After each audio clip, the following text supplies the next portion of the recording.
Warning: Dungeons & Dragons contains material that is not suitable for children, people with heart conditions, weak-minded individuals, or anyone easily offended. If you are included in that list, then please stop watching this video now, for your own safety.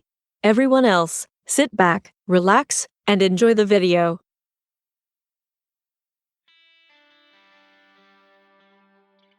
People like to talk about Gary Gygax and what his game was, having never played with him. I find that odd. We have one bit of advice from him that tells everyone how he played the game, but it does not give details.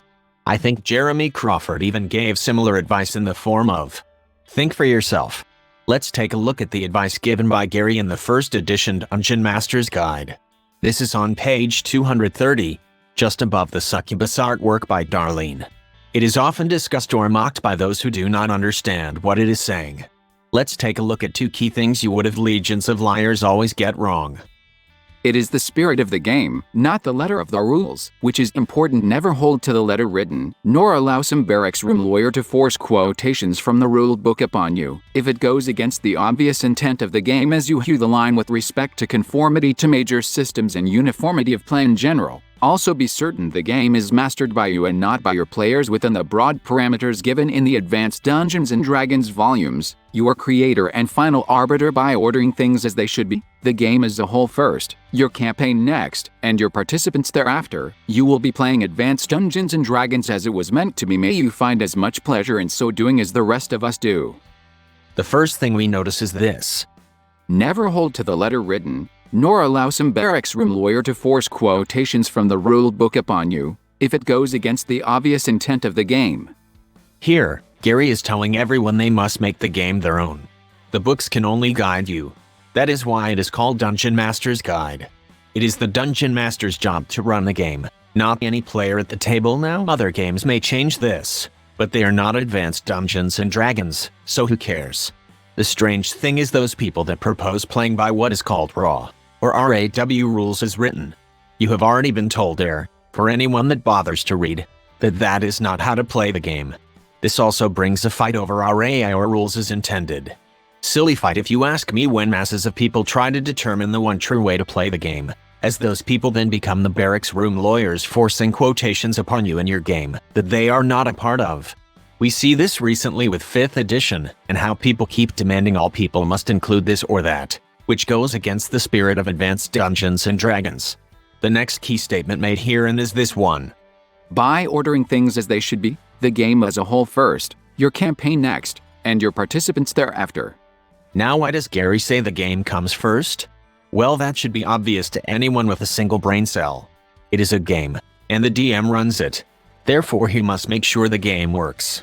If he finds something within the game that doesn't make sense for himself or his players, then the Dungeon Master should change it to suit his table. Next comes the campaign. So what does that mean? Well, the game isn't really a game, because there is nothing really to do. The campaign is a series of adventures, or just a single adventure that the players will take part in. This could be a fully developed world such as known as a campaign setting, or it could be a simple island for a one-shot adventure. The Dungeon Master could be running as a teaching game for new players, or could be organized play in whatever form it takes. Tournaments from the early days, or, at the time of this video, Adventures League. Lastly come the players. Now this is where many people get upset.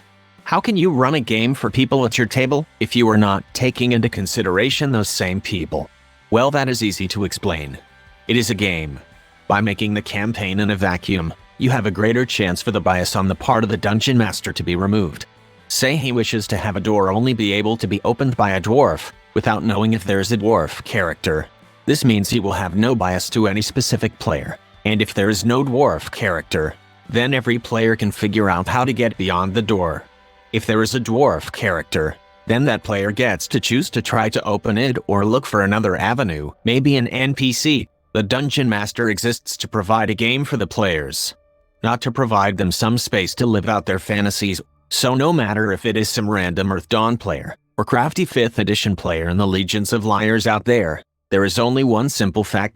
The Dungeon Master runs the game for his players. No one online can dictate to you how you should have to play. If they try to, then gatekeep those barracks room lawyers and send them home to have no game to play. With this simple paragraph from Gary, Many people have been able to play for nearly half a century.